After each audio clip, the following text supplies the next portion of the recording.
Hello students, welcome back to another video. तो आज की वीडियो में मैं लेकर आ गई हूँ BA third semester English literature का most important question answer for your exam 2026-27। देखिए, जो भी बच्चे हमारे 2026 में या 27 में एग्जाम देने वाले हैं, बीए थर्ड सेमेस्टर में हैं, इंग्लिश लिटरेचर पढ़ रहे हैं मेजर सब्जेक्ट के रूप में या माइनर सब्जेक्ट के रूप में, और जिनका पेपर रिटन होने वाला है इस बार, तो उनके लिए आज का वीडियो बहुत ही ज़्यादा इंपॉर्टेंट है। देखिए, BA third semester English literature के अलावा भी हर एक सब्जेक्ट की क्लासेस हम कंप्लीट करा चुके हैं न्यू सिलेबस के अकॉर्डिंग। सभी पर प्लेलिस्ट बनी हुई है और सभी के लिए महासंग्राम रिवीजन क्लास मॉडल पेपर की वीडियोस हम आपको प्रोवाइड करा रहे हैं ताकि आप लोग अपने एग्जाम की तैयारी बहुत अच्छे से कर सकें। तो देखिए, इंग्लिश लिटरेचर अगर आप पढ़ रहे हैं तो इंग्लिश लिटरेचर के सिलेबस में आपके जितने भी ड्रामाज दिए गए हैं उनकी जो थीम होती है वो बहुत ही ज़्यादा इंपॉर्टेंट होती है। तो ड्रामा मैं आपको पढ़ा चुकी हूँ, उनसे रिलेटेड जितना भी इंपॉर्टेंट क्वेश्चन आंसर बनेगा उनकी वीडियोस मैं लगातार आपको प्रोवाइड करा रही हूँ। सारी वीडियोस प्लेलिस्ट में ऐड है। आज मैं आपको बताने वाली हूँ थीम के बारे में। तो आज की वीडियो में मैं इंग्लिश लिटरेचर के सिलेबस में जितना भी प्ले दिया गया है सभी की थीम आपके साथ डिस्कस करने वाली हूँ। थीम का क्वेश्चन किस तरीके से बनेगा और थीम आपको किस तरीके से अपने आंसर में एग्जाम में लिखना है जिससे आपको पूरा नंबर मिले, सब कुछ आज की वीडियो में आपको बताने वाली हूँ। क्योंकि देखिए, थीम जो होता है ना, थीम बहुत इंपॉर्टेंट होता है हर एक ड्रामा का। तो आज हम Macbeth, arms and the man, she stoops to conquer, a streetcar name desire, या फिर द प्राइस हो गया, या फिर मर्डर इन द कैथेड्रल, ये सारे जो प्ले आपके सिलेबस में दिए गए हैं, जो ड्रामा है, जिसको प्ले कहिए ड्रामा कहिए, बात एक ही है, उनका थीम डिस्कस करने वाली हूँ। पूरा क्वेश्चन कैसे बनेगा और आंसर आपको कैसे लिखना है हेडिंग बाय हेडिंग। तो चलिए देखते हैं। सबसे फर्स्ट जो क्वेश्चन आपके सामने है वो है right the theme of Macbeth by William Shakespeare. This is very most important question. देखिए, मैकबेथ विलियम शेक्सपियर की बहुत ही फेमस ट्रेजेडी है और बहुत सारी यूनिवर्सिटीज में ये रखी गई है बीए थर्ड सेमेस्टर इंग्लिश में, और कहीं कहीं यूनिवर्सिटी पर मैकबेथ की जगह ओथेलो रखा गया है जो कि विलियम शेक्सपियर की ट्रेजेडी है, और कहीं कहीं पर किंग लियर रखा गया है। तो देखिए, मैंने ओथेलो और किंग लियर के क्वेश्चन आंसर थीम पर वीडियो ऑलरेडी बना चुकी हूँ, तो आप वो वीडियो देख लीजिएगा। चलिए देखते हैं कि मैकबेथ की थीम आप किस तरीके से लिखेंगे, बिकॉज ये आपके 2026-27 एग्जाम के लिए बहुत ही इंपॉर्टेंट क्वेश्चन है, हर बार रिपीट होने वाला क्वेश्चन है। सबसे पहले आप हेडिंग डालेंगे the main theme of Macbeth. Macbeth की थीम, इस तरीके से आपको हेडिंग डालना है। देखिए, बिना हेडिंग डाले कोई भी आंसर एग्जाम में मत लिखिएगा, क्योंकि हेडिंग डालने पर नंबर काफी अच्छे मिल जाते हैं। The main theme of William Shakespeare's play Macbeth is when ambition becomes unchecked by moral constraints, destruction occurs.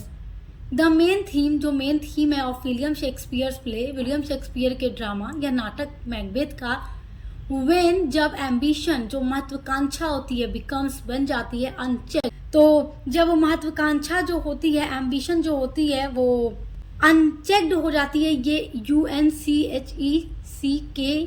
है, अनचेक्ड यानी अनियंत्रित हो जाना। तो जब महत्वाकांक्षा यानी हमारी एम्बिशन, किसी भी इंसान की जब एम्बिशन अनियंत्रित हो जाती है, कंट्रोल से बाहर हो जाती है, बाय मोरल कॉन्स्ट्रेंट्स, नैतिक बाधाओं से, डिस्ट्रक्शन अकर्स। डिस्ट्रक्शन मतलब होता है विनाश हो जाना, अकर्स मतलब घटित होना। तो जब किसी भी इंसान की एम्बिशन उसके कंट्रोल से बाहर हो जाती है, उसके मोरल कॉन्स्टेंट से बाहर हो जाती है, नैतिक बाधाओं से अनियंत्रित हो जाती है, तब विनाश होना एकदम जरूरी हो जाता है। जैसा इसमें आप देखते हैं कि जब मैकबेथ की एम्बिशन हद से ज्यादा बढ़ जाती है तो मैकबेथ का भी विनाश हो जाता है। The play is about ambition and trainee. ये जो प्ले है इज अबाउट है एम्बिशन एंड ट्रेनी। एम्बिशन मतलब महत्वाकांक्षा, एंड ट्रेनी मतलब क्या होता है, अत्याचार या जुल्म। तो इस प्ले के अंदर ये जो मेन थीम है वो यही है, एम्बिशन ट्रेनी, यही इसका मेन थीम है, क्योंकि इसमें महत्वाकांक्षा को दिखाया गया है। After the prophecy of 3 witches, after मतलब बाद में, प्रोफेसी मतलब होता है भविष्यवाणी। तो जब इसमें 3 विचेस यानी कि चुड़ैल, विचेस मतलब चुड़ैल होता है, इसमें 3 चुड़ैल दिखती हैं प्ले के स्टार्ट में, जो कि भविष्यवाणी करती हैं, प्रोफेसी करती हैं मैकबेथ के लिए कि तुम आगे चलकर राजा बन जाओगे किंग डंकन की जगह पर। तो अब जब ये बात मैकबेथ को पता चलती है तो मैकबेथ बहुत ज्यादा महत्वाकांक्षी हो जाता है, उसके अंदर एम्बिशन हो जाता है कि वो राजा बनकर रहेगा। तो जब 3 विचेस भविष्यवाणी करती हैं, Macbeth becomes filled with ambition to become king. यहाँ पर एस नहीं है, कटा हुआ है। तो जब थ्री विचेस की भविष्यवाणी को मैकबेथ सुनता है तो उसके अंदर भर जाती है महत्वाकांक्षा टू बिकम किंग, राजा बनने की। Macbeth and his wife lady Macbeth plot to kill king Duncan. तो जो मैकबेथ है और जो उसकी वाइफ है lady Macbeth plot to kill king Duncan.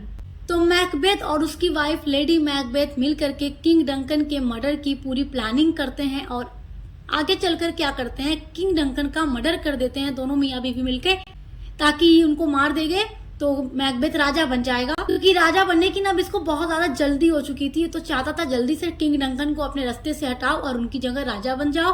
तो ये दोनों मियाँ बीवी मिल करके किंग डंकन का मर्डर कर देते हैं। Macbeth is filled with deep remorse and guilt after killing Duncan. Macbeth is filled, Macbeth भरा हुआ है विद डीप रोमर्स यानी गहरे पश्चाताप से, यानी अब इसको पछतावा है, and guilt after killing Duncan. तो डंकन के मर्डर के बाद मैकबेथ गहरे पश्चाताप और अपराध बोध से भर जाता है। अब ये बहुत पछताता है कि इसने कितना बड़ा गुनाह कर दिया है। तो यही इस ड्रामा का मेन थीम है कि महत्वाकांक्षी इंसान कुछ भी कर जाता है और एंड में जाकर उसके हाथ क्या लगता है, केवल और केवल पछतावा, जैसे मैकबेथ को मिलता है, उसकी वाइफ को मिलता है। देखिए आपका नेक्स्ट वेरी इंपॉर्टेंट क्वेश्चन है, right the theme of law and war in the play arms and the man.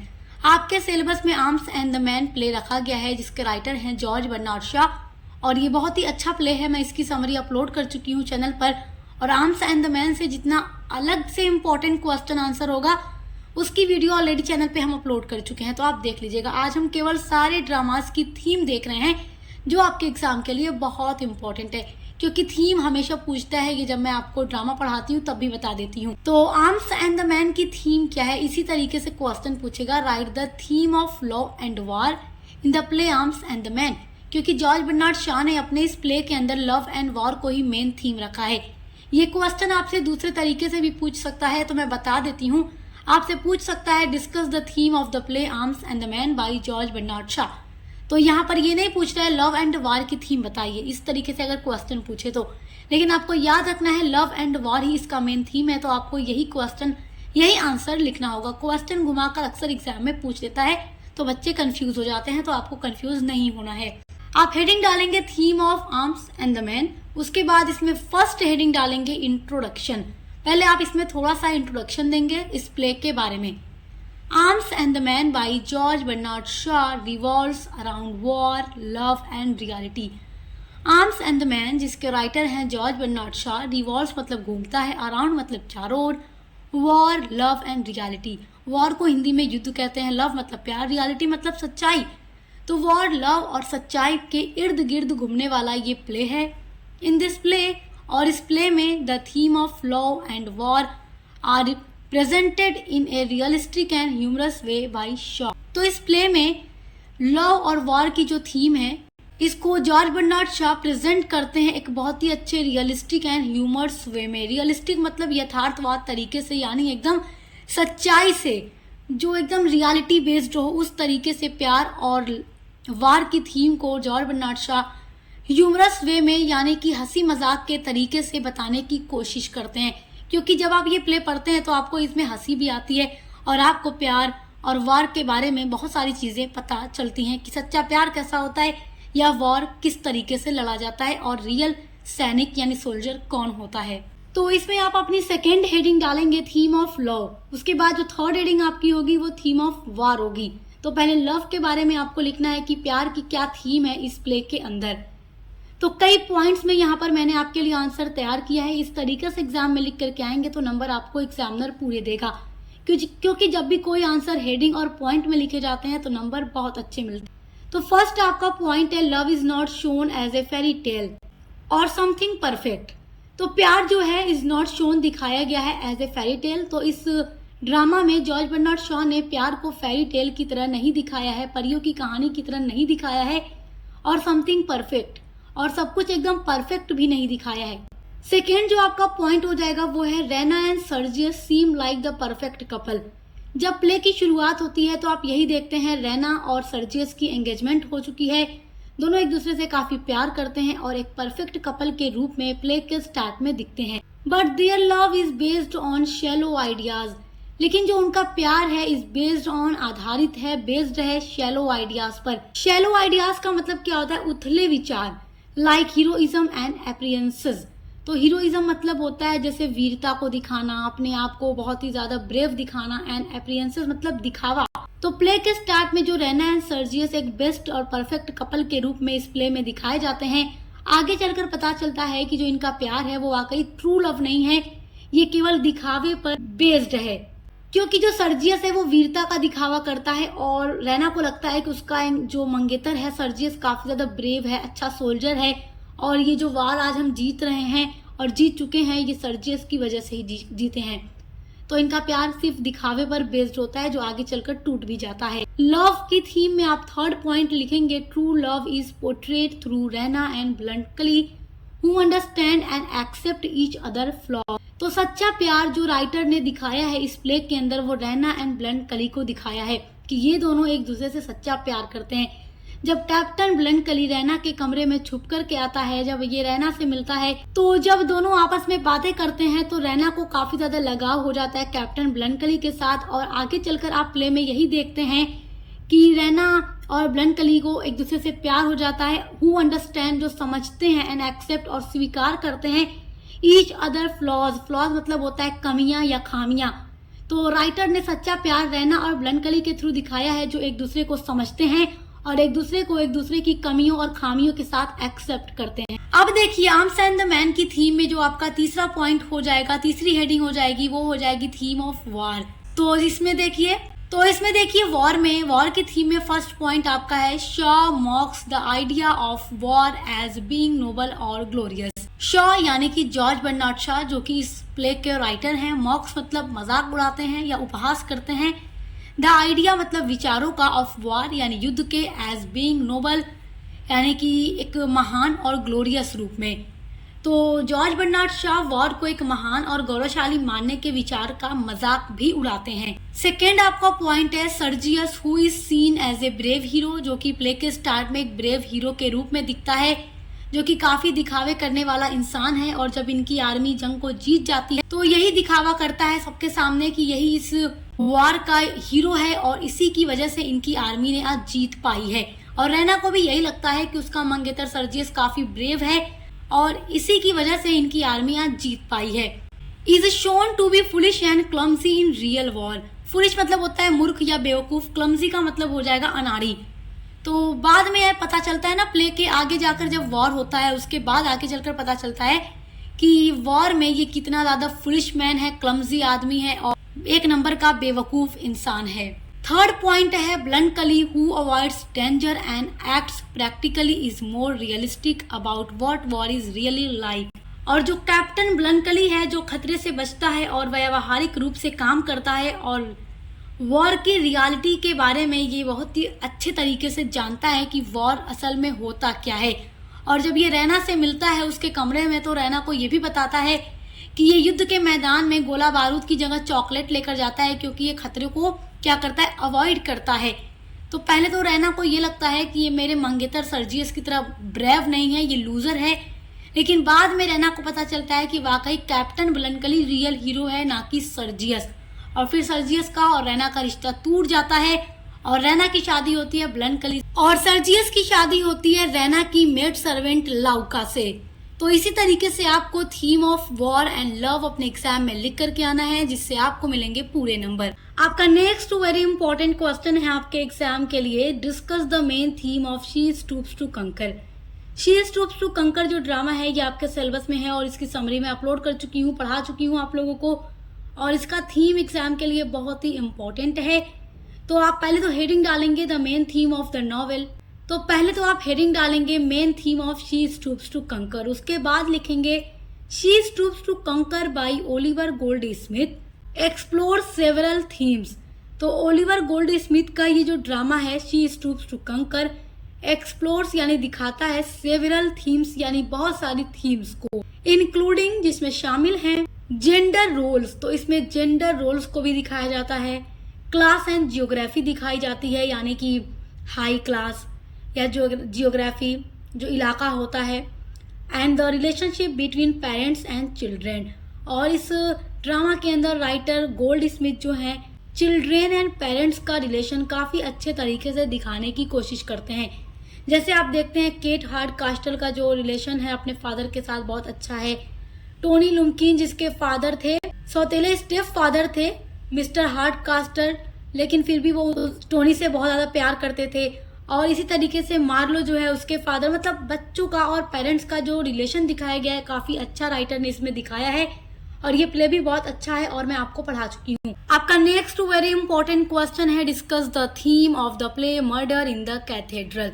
तो मर्डर इन द कैथेड्रल की theme very very most important है, ये तो हर साल पूछी जाती है। तो पहले तो आप हेडिंग डालेंगे theme of the murder in the cathedral.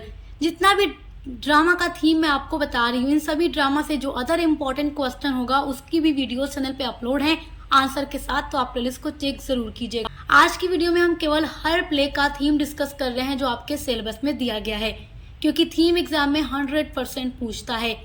The main theme of the play murder in the cathedral is martyrdom. तो जो मेन थीम है मर्डर इन द कैथेड्रल का, मर्डर मतलब हत्या हो गई, इन द कैथेड्रल यानी कैथेड्रल में, इज मार्टेरडम। मार्टेरडम मतलब होता है ना शहादत। तो murder in the cathedral drama का जो मेन थीम है वो शहादत है। The play uses the historical martyrdom of Thomas Becket. ये जो प्ले है यूज करता है हिस्टोरिकल मार्टेरडम यानी कि ऐतिहासिक शहादत ऑफ थॉमस बेकेट यानी थॉमस बेकेट की।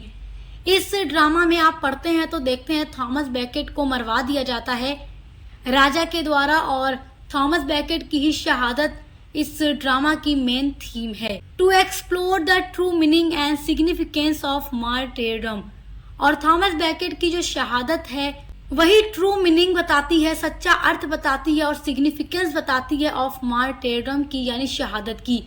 तो थॉमस बेकेट की जो शहादत थी, जो इनको मरवा दिया गया किंग के थ्रू, राजा के थ्रू, तो इनकी शहादत बताती है कि सच्ची मीनिंग क्या है शहादत की और सच्चा महत्व क्या है शहादत का। The conflict between the king and the Catholic church is also main theme. तो जो कॉन्फ्लिक्ट है, संघर्ष है बिटवीन द किंग राजा और कैथोलिक चर्च में, वो भी इस ड्रामा का मेन थीम है। तो यही जो कॉन्फ्लिक्ट था बढ़ता जा रहा था और थॉमस बेकेट की जो शहादत है वो इसका मेन थीम बन जाता है। तो आप इसलिए इसकी थीम को बहुत अच्छे से तैयार रखिएगा, क्योंकि ये जो ड्रामा है बहुत ही इम्पोर्टेंट है एग्जाम के लिए और यहाँ से क्वेश्चन जरूर आते हैं। आपका नेक्स्ट जो क्वेश्चन है वो है a streetcar name desire से discuss the theme of the play a streetcar name desire. ये भी ड्रामा बहुत इंपॉर्टेंट है और इसका थीम एग्जाम में जरूर पूछता है। तो देखिए पहले तो आप हेडिंग डालेंगे theme of a streetcar name desire, उसके बाद लिखेंगे the play explores the theme of how people struggle to accept reality and how they may use illusion and fantasy to deceive themselves. ये जो play है explore करता है theme को, यानी ये प्ले ऐसी थीम दिखाता है ऑफ हाउ कि कैसे पीपुल मतलब लोग स्ट्रगल यानी संघर्ष करते हैं टू एक्सेप्ट रियलिटी, रियलिटी यानी सच्चाई को स्वीकार करने में, and how they may use illusion और कैसे लोग इल्यूजन यानी भ्रम का यूज करते हैं और फैंटेसी कल्पना का यूज करते हैं टू डिसीव देमसेल्फ खुद को धोखा देने के लिए। आप देखते हैं इस ड्रामा में जो मेन कैरेक्टर है वो अपनी रियलिटी को एक्सेप्ट नहीं कर पाती है, जबकि अपने आप को भ्रम और कल्पना की दुनिया में रखती है कि मतलब जैसे कुछ हुआ ही नहीं। तो इसमें यही दिखाया गया है कि कैसे लोग सच्चाई को एक्सेप्ट नहीं करते और सच्चाई एक्सेप्ट ना करने की वजह से लोग कितना स्ट्रगल करते हैं, अपने आप को भ्रम और कल्पना में रखते हैं, खुद को धोखा देते हैं। The play also explores how sexual desire is linked to destruction. और ये प्ले ये भी दिखाता है कि कैसे जो लोगों की सेक्सुअल डिजायर होती है वो जुड़ जाती है टू डिस्ट्रक्शन यानी कि विनाश से। क्योंकि जो देखिए डिस्ट्रक्शन मतलब विनाश होता है या बर्बादी होता है, तो इंसान की जो सेक्सुअल डिजायर होती है वो इंसान को बर्बादी की तरफ ले जाती है। जैसे कि आप इसमें देखते हैं मेन कैरेक्टर की भी कुछ ऐसी डिजायर थी और आगे चलकर केवल और केवल नुकसान ही उसे देखने को मिलता है। Even in supposedly loving relationship, ये सपोजेडली है यानी SUPPOSEDLY। यहाँ तक कि जो लविंग रिलेशनशिप होते हैं उसमें भी अगर सेक्सुअल डिजायर आ जाए तो केवल क्या होता है, विनाश होता है, बर्बाद होता है। तो यही इस प्ले के अंदर बहुत अच्छे तरीके से दिखाया गया है। तो इस प्ले को भी मैं पढ़ा चुकी हूँ, तो आप देख लीजिएगा चैनल पर हर टॉपिक पर वीडियोस आपको हमारे मिल जाएगी। आपका जो नेक्स्ट क्वेश्चन है वो है right the theme of the price. The price Arthur Miller का एक छोटा सा प्ले है और ये मैं पढ़ा चुकी हूँ, और किसी किसी यूनिवर्सिटी में आर्थर मिलर का प्ले द प्राइस न दे करके ऑल माई सन दिया गया है। तो ऑल माई सन के ऊपर जितना भी इम्पोर्टेंट क्वेश्चन आंसर बनेगा आपके एग्जाम में, उस पर ऑलरेडी हम वीडियो अपलोड कर चुके हैं। तो आप सर्च कीजिएगा यूट्यूब पे all my sons question answer by success master point, तो आपको वीडियोस मिल जाएंगी, आप देखकर तैयारी कर लीजिएगा। चलिए देखते हैं द प्राइस का मेन थीम क्या है। बहुत ही छोटा सा इसका थीम है। तो इसका थीम देखिए, the price is a 2 act play written in 1967 by Arthur Miller. Arthur Miller के थ्रू लिखा गया ये ड्रामा 2 एक्ट प्ले है, 2 एक्ट का नाटक है जो कि 1967 में लिखा गया। The theme of the price are family dynamics. The price का जो मेन थीम है वो फैमिली डायनेमिक्स है, जिसमें भाइयों में बंटवारा हो जाता है और पुराने जो बाप दादा के ज़माने के फर्नीचर होते हैं उसको बेचा जाता है, सेल किया जाता है, तो उसका प्राइस लगाया जाता है, मूल्य लगाया जाता है। फर्नीचर को खरीदने वाला कुछ और मूल्य लगाता है और जो अलग अलग 2 भाई हैं वो अलग अलग मूल्य लगाते हैं, प्राइस लगाते हैं। तो अभी तक ये डिसाइड नहीं हो पाता कि फर्नीचर का वास्तव में रियल में क्या प्राइस होगा और प्ले खत्म हो जाता है। तो the price of furniture and the price of one's decision. तो ये प्राइस है फर्नीचर का कि फर्नीचर कितने में सेल होगा, and the price of one's decision यानी दोनों भाइयों का जो प्राइस है फर्नीचर के लिए वो अलग अलग है। फर्नीचर को खरीदने वाला जो है वो अलग प्राइस दे रहा है। तो अब प्राइस डिस्कस नहीं हो पा रहा, एक डिसीजन नहीं हो पा रहा अभी तक कि क्या होगा फर्नीचर का प्राइस जिसमें उसको सेल किया जाएगा। तो बस यही है एक छोटी सी कहानी। तो बस इसी तरीके से आप लोग लिख दीजिएगा, आपको नंबर मिल जाएगा। अगर देखिए शॉर्ट में पूछे तो आप इतना ही लिख दीजिएगा, अगर लॉन्ग में पूछे तो आप पूरी समरी पढ़ ही चुके हैं, द प्राइस की मैं आपको पढ़ा चुकी हूँ, तो आप समरी सुने रहेंगे तो बनाकर लिख लेंगे। उसके अलावा जो इनमें से सबसे ज्यादा इम्पोर्टेंट थीम है वो मैं आपको बता देती हूँ। मर्डर इन द कैथेड्रल की theme, arms and the man की थीम, मैकबेथ की, और शी स्टूप्स टू कंकर। इतने थीम को तो आप एकदम बढ़िया से देख कर जाएगा, क्योंकि वहां से क्वेश्चन जरूर बनता है। आर्म्स एंड द मैन ये जरूर पूछता है, मर्डर इन द कैथेड्रल ये तो एकदम जरूर पूछता है, तो ये तो आपको एकदम रट के जाना है। उसके अलावा बाकी सब कुछ मैं एकदम सिंपल लैंग्वेज में आपको बता चुकी हूँ, आप चाहे तो सभी लर्न कर लें, आप समझ गए हैं तो भी आप लिख देंगे, रटने की कोई जरूरत नहीं है, बस आपको समझ में आ जाना चाहिए। समझी हुई चीजें एग्जाम में याद रहती हैं और लिखने में भी आसानी रहती है। और बाकी हर एक सब्जेक्ट की भी क्लासेस चल रही हैं, मॉडल पेपर की वीडियोस चैनल पे लगातार अपलोड हो रही हैं, तो विजिट करके जरूर देखिएगा। दोस्तों के साथ शेयर करना मत भूलिएगा। आप मिलते हैं अगली वीडियो के साथ।